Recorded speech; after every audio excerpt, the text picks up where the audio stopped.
On today's episode of On Deck, I found a bug in SteamOS and I found a solution for it. Plus, I have a bone to pick with Steam. We also have new patch notes. One of my favorite MMOs is now playable on Deck, and I just got 4 more controllers to use with the Steam Deck. Finally, we've got some great deals on the deck, and we've got a game that's actually increasing in price. If that sounds good, let's get started. Let's start out with that troubleshooting tip that might make your life easier. I recently finished playing Crisis Core, which made me get in the mood for more Final Fantasy. Now, I had played about 50 hours of Final Fantasy XII on my Switch, and I ended up rebuying it for the Steam Deck because I like playing on the Steam Deck better. I only got about 10 hours into it before getting distracted, so I decided to give it another shot. Well, I went to play it, and the install button on my Steam Deck was replaced with a stream button so I could stream it from my PC, but I actually wanted to install it locally. Normally, next to the stream button is a little menu to allow you to switch to playing locally, but it wasn't there. I tried rebooting the Steam Deck, I tried going into beta mode on Steam Deck and then back to the stable channel, but nothing seemed to fix it. Finally, I figured out by going into the gear icon, I was able to force compatibility mode. I switched it to GE Proton and the game started downloading. After it finished downloading, I was able to switch back to just regular Proton and everything worked fine. I don't know what actually caused this problem, but now you know about it and you know about the solution if you run into it. Moving on to The Division 2, it's a game that I actually had purchased on Stadia. Well, Google just shut Stadia down and they refunded everybody for pretty much everything. We'll talk more about that later on. But I wanted to play this game again. It was only $9 on Steam, so I figured I'd pick it up. If you haven't played it, it's a third-person shooter MMO that takes place in Washington, D.C. and New York City after a pandemic kind of wrecks the world. Well, when it first released, it was incompatible with Linux due to its anti-cheat software. I was absolutely shocked, but Ubisoft updated the game and now it works fine. But I'm not sure I would actually recommend playing it on the Steam Deck for a couple of reasons. Here's one. First of all, a lot of the UI is really small and hard to read. I turned on accessibility features in order to make that better, and it did fix some parts, but even some button prompts had me guessing at what I was actually supposed to press on the 7-inch screen. Secondly, the game looks fine on low settings and it runs really well, but it absolutely chews through the battery. Both of these things said, it really does play great. I ended up turning on gyro and binding it to the left trigger so that I could aim down sights, and it felt fantastic taking out enemies in the streets of Washington. I'm going to keep messing with it and see if I can get some better settings that'll make it sip the battery rather than chug it. And if you've been playing The Division 2 on Steam Deck and you have a good solution for that battery issue, let me know in the comments down below. Let's take a look at patch notes. On January 16th and January 19th, Valve updated the beta channel for SteamOS. They fixed a few bugs, but they also added up and down cursor keys to the on-screen keyboard, which is awesome because I hate using the touchscreen to try and get the cursor in the right place. Now, if you're using the beta and you're wondering why you can't see them, it's because they're hidden behind the left and right cursor keys. You have to hold down Shift to access them. This is a good move because adding any more keys to the on-screen keyboard would have to make all of the other keys smaller. And in my opinion, the touch targets are already kind of small to begin with, so I don't think that that would be a good idea. Now, one complaint that I have about the keyboard that I'm absolutely sure I've said before is the number of times the keyboard comes up and it covers where I need to type something in. In cases like that, I'd really like to see the keyboard have an option to shrink down and move to the side of the screen to get it out of my way. In fact, in this mode, it would be great if they would disable touch type completely and let me move the keyboard with my finger on the screen out of the way and then use the D-pad and buttons or the touch pads in order to actually type something in. It isn't a huge deal, but when it is an issue, it is really irritating. Now, looking at notifications on the Steam Deck, you now have pinned notifications for new inventory items, trade offers, asynchronous game turns, moderator messages, offline chat messages, and help request replies. By the way, what are your favorite games to play asynchronously on the Steam Deck? I don't think I've ever played a game like that on my PC or on the Steam Deck. I think the closest that I ever have would be on my Nintendo Switch when I played Wargroove. And what always happens is one person or the other person ends up forgetting to take their move and then it just dies off. But I'm curious if you guys have games that are awesome to play that way. Valve also added the option to ignore Steam rewards on the account page if they were registered by another user on the device. Now, I don't run into this issue because I don't share my Steam Deck with anybody, but I'm curious for those of you that do share your Steam Deck with another person, what kind of issues are you running into? Are there things that are driving you crazy about that? And are there solutions that you think would improve that experience? Let's move on to big picture mode. Now, I know that I am in the minority, but I absolutely love the new big picture mode. I like it so much that my Windows machine now automatically boots into Steam and jumps into big picture mode when I turn it on. It's just like the Steam Deck user interface, and I like it a lot. Now, when I'm using big picture mode, sometimes I run into issues where I start a game, but my controller hasn't shifted over to the game and is still sending inputs to Steam.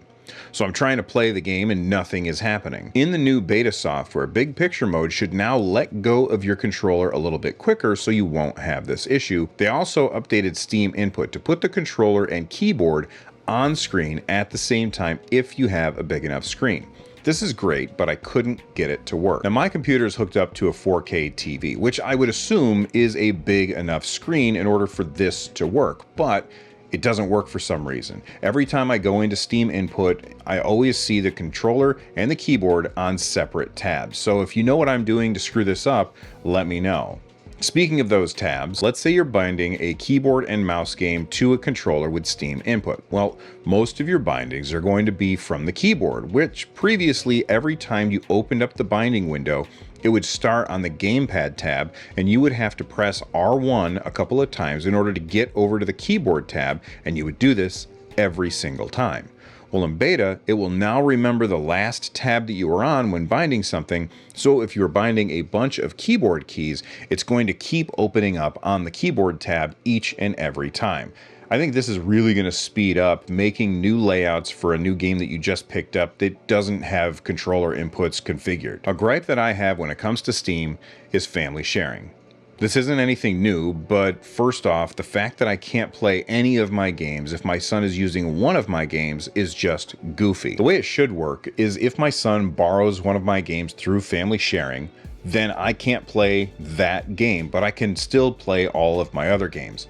The way it works now is if he borrows a game, I'm completely locked out of my entire library unless I am willing to kick him off of the game that he's playing. It's kind of ridiculous. Of course, you can trick the system by having one person play in offline mode, but I think that that's a terrible solution. Now, I'd like to say that Valve should update family sharing, but I don't know that it would do us any good.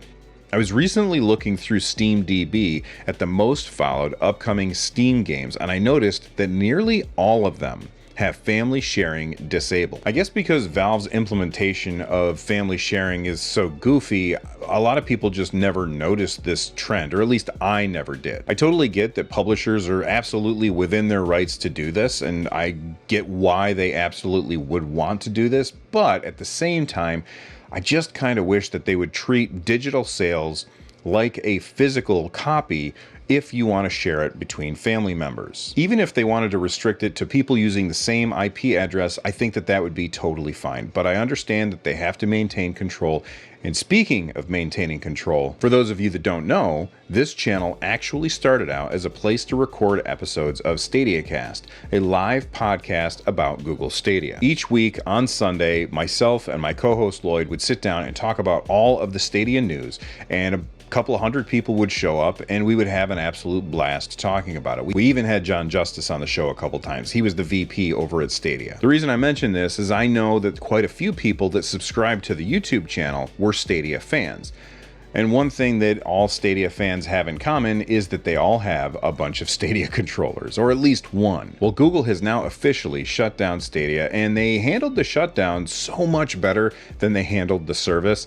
They refunded nearly everything that we bought, but one thing that many of us were worried about is what would happen to the Wi-Fi controllers? Would they just turn into useless paperweights? Well, I guess we didn't have to worry about this because on the last day that Google Stadia was out, Google put out a tool in order to turn those Wi-Fi controllers into generic Bluetooth controllers. And I've got 4 of them here at my house. I might actually have 5 that I dug out of storage and I hooked up to my computer and I ran the tool, and now They all work flawlessly on my Steam Deck and on my PC and on my Mac and on everything else that connects with Bluetooth. It's awesome. If you've never used Stadia controllers, see if you can get your hands on some cheap because they are fantastic controllers. The sticks feel great and the buttons are super clicky and satisfying, and I really like the D-pad. Normally games get cheaper over time, but Factorio has just decided to raise its price. If you are unaware, Factorio